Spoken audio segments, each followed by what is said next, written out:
Welcome to Grisora Live, where we help small business owners move from being stuck in the business, trapped by all of the issues they have to deal with every day, all the fires they're constantly putting out, to having a business that runs and supports them even when they're not showing up to work. Today, we're going to be talking about the story of our mind. Is this the real life? Is this a fantasy? Brett, tell us what you think about it. Uh, yeah, um, the stories that we tell ourselves are the realm within which we function. And one of the biggest unlocks for me on my journey was realizing that I can pick and choose which stories I tell myself, about my situation, about anything. And when I realized that, and I realized that I can pick stories that empower me and give me greater freedom as opposed to stories that hold me down and keep me from achieving what I want to, then then I unlock tremendous momentum and the ability to move forward without the obstacles. And um, it's this is something that has taken me a long time to wrap my head around, but I find it tremendously powerful, and hope to be able to share some of that with the people that may be listening today. Awesome. Yeah, and I think a lot of people that struggle because I think there's a big component of every human where we naturally will look for the negative. And I think that's a self-preservation mechanism that our subconscious has. It's always looking for the threat. Where's the threat? Where's the threat? And that's carried through to now, instead of looking at outward threats, we're telling ourselves these stories of, oh my goodness, I always hit the red light. Is that true? No, but it's the story we tell ourselves and we start to believe that. And maybe some of the stories we tell ourselves are true, but they're still negative. But I think so many people struggle with that because it is that natural part of ourselves, but we don't have to be trapped by it, right? Yeah, and one of the things that's actually really helped me is to get away from, as I think about the stories that I tell myself, get away from using words reality and truth, Hmm. and keep it more of the physics and and the story, and realize that very rarely um, is what I perceive the actual truth or physics of a situation. It's my personal interpretation of it. And like when you, from a really practical aspect, this is something that we do in sales and marketing, is we try and shift the story that a person will tell themselves about our product or service. Hmm. Right. um, yeah, go ahead. And and I wanted to go back to that again, the physics versus the truth. And it's interesting because when people have a situation that happens, everyone believes what they think happens inside their own head. But oftentimes, if it gets pulled into a court, they're going to go out and they're going to find a number of different people who have an unbiased opinion of that situation, and they're going to ask them, what really happened? What really happened? What really happened? Because they know every single human is wired so that we are going to remember certain facts and will naturally throw away certain facts. I was reading the other day that the brain processes something like 9 billion pieces of data every single day, but most of that doesn't make it into our conscious mind. So we're only getting this teeny sliver of it, and we're like, oh, this is the reality. This is what really happened. But no, that's just the pieces of data that your brain allowed your conscious brain to see, hear, feel, touch, smell, and those are the experiences. But then even when you have those, we distort them too. So even if we think that we're telling ourselves, oh, that's not true, you don't really know because we only can sense from our five senses. We don't have a truthometer that tells us exactly what is going on in that sense where we can say, no, this is the full reality. We can just say, these are what my senses told me happened, or what I think will happen based on my past experience, right? Yeah, and there's a lot in there in what you said, and what you're talking about, neurologically, is called the reticular activating system, the RAS, and it is our filter for no for our brain to tell us what's important. And often what's important is what we're familiar with, what we're used to. So I think everybody's had the experience where they buy a car, and all of a sudden they see that type of car everywhere on the road, whereas they didn't before. Does Yep. it mean there's more and more of those cars on the road? No, it just means your RAS had filtered them out before, and now you can see them.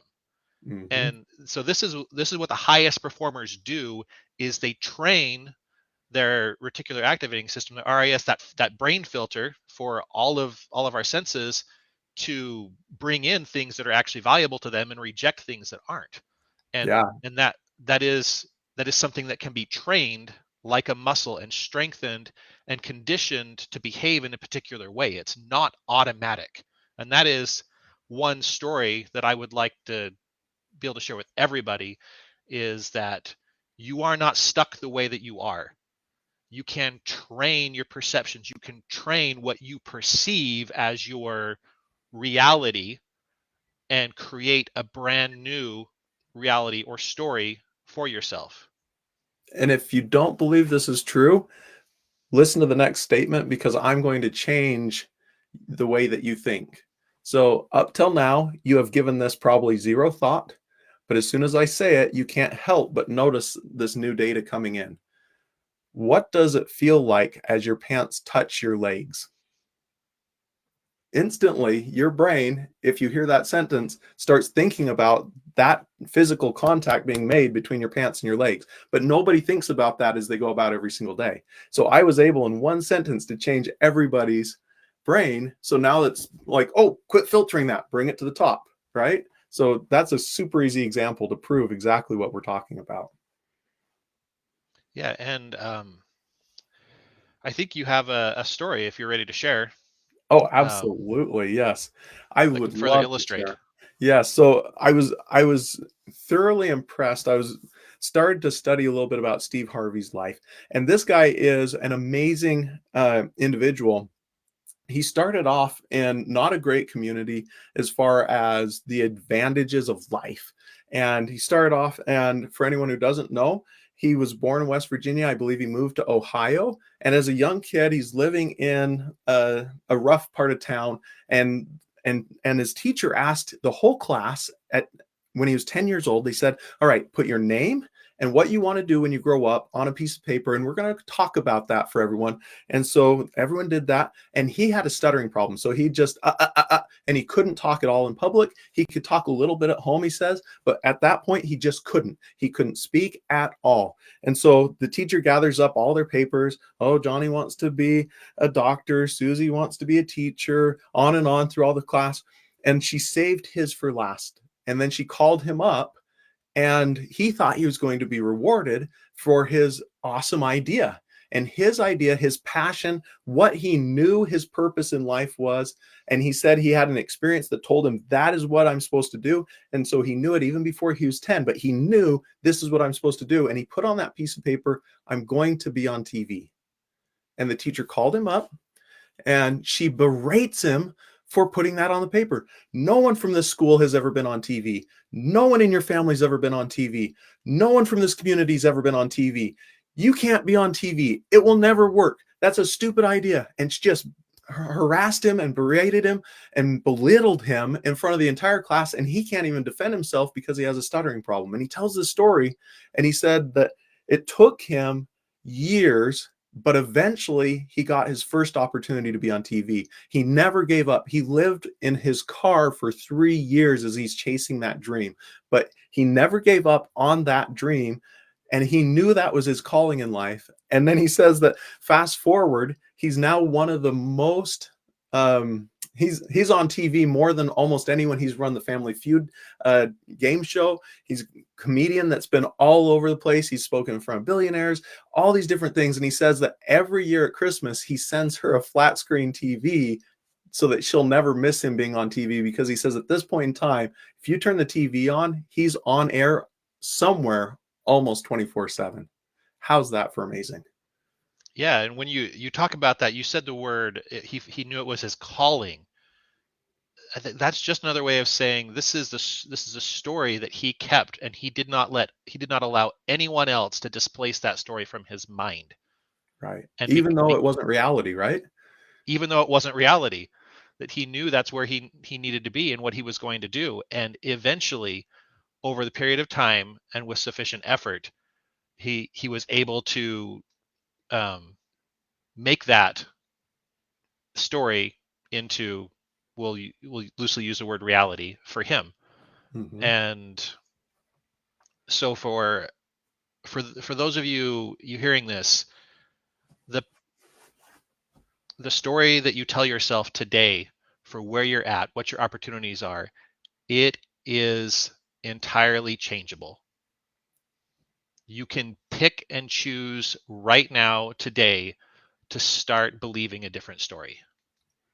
And I want to move back to Steve for just a second, because one of the things he said is the reason it took him so long, and that it didn't come easily and it didn't come right away and he had to live in his car, is he said that God had a path for him and he had to learn those things first, and God had to have him go through those other experiences before he was ready to actually receive that opportunity to be on TV. Those are my words paraphrasing what he said, but I think that that's an important thing to call out, is oftentimes when we're not receiving what we believe, it's because we aren't ready for it, and we need to go through some processes to get ourselves ready to be able to receive that. Yeah, that is absolutely true. I can think of my own experience with the first business that I started and ran for a number of years, to where I had a story that I was stuck, that I'd gotten to a certain threshold of revenue, and I told myself I didn't know how to get past that. I Hmm. knew I had ideas, and I thought I knew what to do, but I didn't know.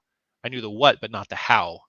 And and until I started shifting my story to I don't know how yet, my brain did not go to work to make the connections that would allow me to discover the solution to break through to the next level. Yeah. It's amazing what one little word does to change it. And as you talked about earlier, if you have an evolutionary mindset, we do have this threat recognition system that is hyperactive, and one of the issues, the main issue with it is we don't live in a society where we face life and death threats every day, and yet this system for recognizing threats treats anything that it perceives to be a threat as a life and death situation. And so that's why you see people overreact on a regular basis. I mean, what is road rage or any other outburst other than this system being hyperactive and forcing and causing us, when we let it, to behave in ways that are actually causing that threat to be more present than it would be otherwise if we were able to stay calm.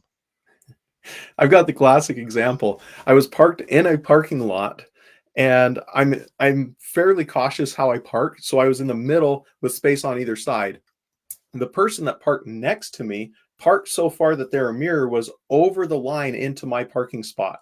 And so I had enough room if I turned sideways to squeeze in and be able to open the door. And I had to open the door super careful, but I opened the door and it was just enough room that if I opened it to where it touched the mirror, I could get in my car. And so I had to physically open my door because they were so far over into my space. And so go in, open the door, get in, jump in, and the lady was still in her car, and she goes bananas. You hit my mirror. You hit my window. You hit my window. You need to know. You hit my window. I'm like, there was no actual damage done to either vehicle. And what was the most amazing is her vehicle was already severely damaged. There was whole sections that had been dented in. There were whole sections of paint that had peeled off. It wasn't a beautiful new car, but her reaction to the fact that I physically couldn't open my door because she parked so far into my space was that I was damaging her, and I was threatening her, and she needed to make sure that I knew that she was aware that I was causing her pain and suffering. Yeah, yeah. One of those powerful phrases that I um, learned to tell myself anytime I feel those emotions come up is to just say it's not a threat. Hmm. It's not and I use that phrase on a regular basis anytime I feel anger or other emotions come up in response uh, to anything that would cause that, and that is has been tremendously helpful in allowing me to live not only live with more peace but accomplish more than I would without it. Yeah, for sure. Yeah, being able to take that and say, "Hey, body, it's okay. We got this. Not gonna kill us today," right? Yeah, and I think it comes to recognizing that there are physics or natural responses that we have, but the story is we can condition those, we can train those responses to behave in a way that serves us rather than hinders us, in a way that helps others rather than hurts others. And again, the main point being our stories are changeable. There is almost never a situation that I've found where the physics prevent me from accomplishing my goals. It's Mm, almost always my own story that limits what I'm able to achieve. completely agree. Yeah, it's incredible. Oftentimes, when we're telling ourselves those stories, we sometimes don't even realize that that's what we're doing because we've been programmed so hard to believe that's reality. So we're like, "Oh man, I wish I could do that, but," and then when "but" comes in, that's where you know, "Oh, my body's now telling me a story." And so then to be able to reprogram yourself so that you can start recognizing, oh, that's another story I'm telling myself. What story did I just tell myself? Was that story real? Do I want to change that? Do I want to see the world a different way? Is there some other data I'd rather focus on than that data?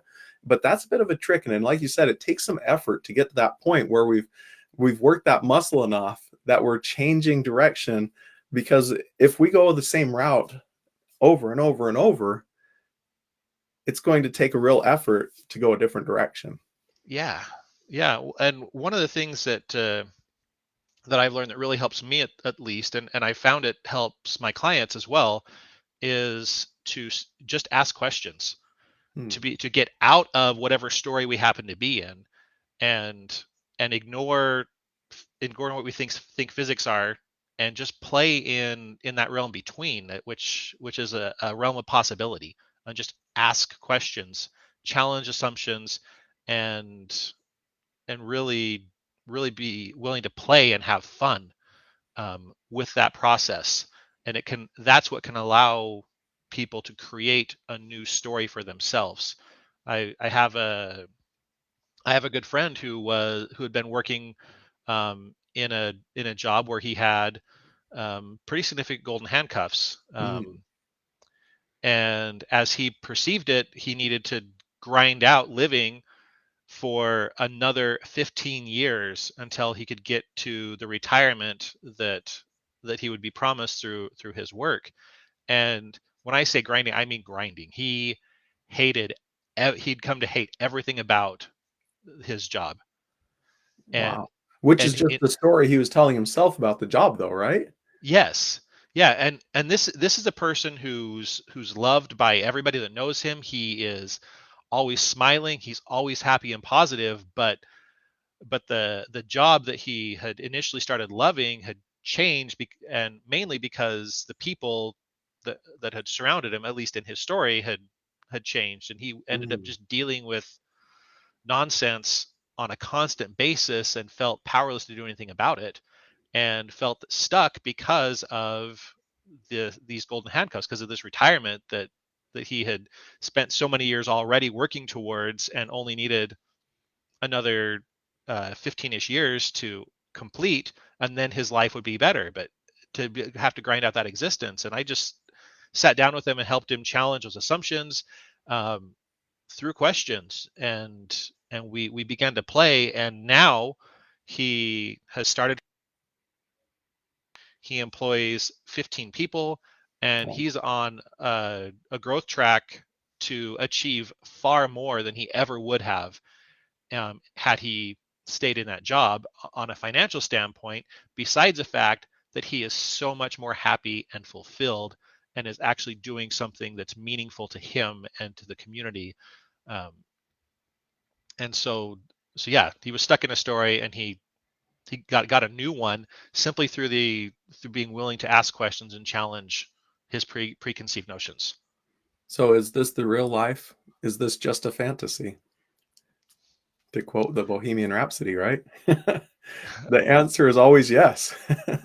Yes, Your real life might just be a fantasy. and I say there's nothing wrong with that.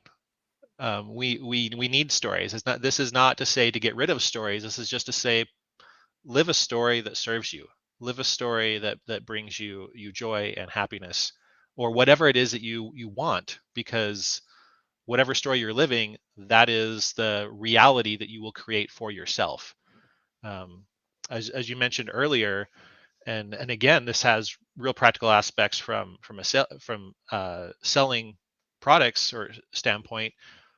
As humans, we cannot objectively evaluate um, the absolute value of a thing. We can't decide what something is worth. We can't decide how much light a light bulb is giving out. We can't decide we can't tell how strong an electric shock is in isolation. We can only say that this light is brighter than that light, that that shock was more intense than that shock. And um, and again, when it comes to pricing or value of products and services, we can only tell what something is worth by comparing it to what the alternatives are. And so the story that we can put around our products and services, or around our own life, or around anything, can help to shift that comparison. And we can not only choose what we compare things to, but with our customers, with our employees, with anybody, we can help them to compare whatever they're looking at to things that will help move them in a more positive direction. Right. Yeah. Yeah. If everyone goes on vacation to Hawaii, right? That's like one of the dream places. Oh, I want to go to Hawaii. Oh, I want. Where do people that are in Hawaii want to go on vacation to? Because to them, the dream vacation is their normal daily life. They live there all day, every day. So what is it that they're comparing to? Because to them, that's just normal. I walk out my door. Oh, there's the beach. There's the sun. There's the wind. There's the beauty. That's their normal. But for everyone who's not living there, that's the dream. And it's all because of what they're comparing to on a normal basis. Yeah. Yes. So that's I feel like we've accomplished our So goal, at least. I think though the next question of accomplish, how do they turn this into their business? Like what's the connection? Because we spent a ton of time talking about life Right. in Yes. general, Yes. but Fair. how do we make that transition so that everybody is now achieving the goal that they had versus not? So as we've called out, our one of our goals is to help business owners get out of the self-imposed cage. We have so many clients and so many friends that are business owners, and yet in reality, their business owns them. They serve the business rather than the business serving them. They're stuck in something that they created, and that comes down to the stories that they tell themselves. So one of the key ones being, I have to do everything. No one else can do it like me. I know I've experienced that. I know you Oh even yeah. recently have experienced that. That if we're not the person involved in whatever that operation is that only we can do, that everything will fall apart. And think how insidious that story is. Because when you look at it objectively and step back, there is no way that you are the only person in the world who can do that job well. Oh, And it's so easy to see how we can keep ourselves trapped with these stories. And and so that's the invitation, and that's the opportunity, is to look at that. Where do you feel like you're the only person who can do the thing, and then use what we talked about last week and break it down and slice up whatever it is. And even if you can only give away a portion of it to someone, begin that process, start taking those steps to change that story for yourself and prove it to yourself little by little that there are other people who can do that, and you truly can get to the point to where you can step out of being in your business so that you can work on your business. Absolutely. Yep. People need to, and if you can't hand off an entire task, we just take one little piece. Could someone else do that one little piece? Could someone else make that one phone call? Probably. And then you're like, oh, could someone else send that one email? Probably. Could someone else haul that material into the house? Probably. Could someone else make that cut? Probably. And pretty soon you took that giant monster, you broke it down to all the pieces, and probably 80% of it someone else could do without special training. Well, and that's where the 10-80-10 rule is Mm-hmm. something that we're like where you start off doing the first 10% of something, deciding what the scope of it is, um, and getting it going, and then you pass off the other 80% of the work to somebody else, and then you come back in with that last 10% and sprinkle in whatever your special sauce is, whatever your magic is, and little by little you'll see that you don't have to be stuck. That story of this is all I'll ever achieve can go away, because every business fundamentally is capped by its business owner Yep. until that business owner um, is able to put systems in place, put people in place, put stories in place that allow them to exit the day-to-day operations. And only at that point is the scale of the business start to become uncapped and unlimited, as opposed to being limited to what the business owner can do. Which is why most businesses, they cap out, at least at our current financials, anywhere between 3 and 10 million, which might sound like a big range, but it is so few business owners can break that $10 million threshold, because they never get past this I have to be the one in charge, and holding on to things so closely And because I of the heard an stories that even they worse tell themselves. statistic. I heard a statistic that only 3% of companies that get started ever make it past that $1 million year. 3%. So, like 10 million sounds huge to a lot of people, but even a million, 97% of the businesses started never make it to the point they do $1 million. So, like if you want to get over that threshold, even start applying that principle. Okay, yeah. Is there any other questions that you've heard recently? Well, I think we've wrapped it up nicely. Hopefully, people Okay. are applying the principles. If you've got questions, you've got things you want us to talk about, if you have concerns, if there's a topic you'd like us to address, be sure to reach out, send us an email, send us a DM, send us a message, send a comment. Let us know what you want to hear, and we'll cover it. Thank you, Jason.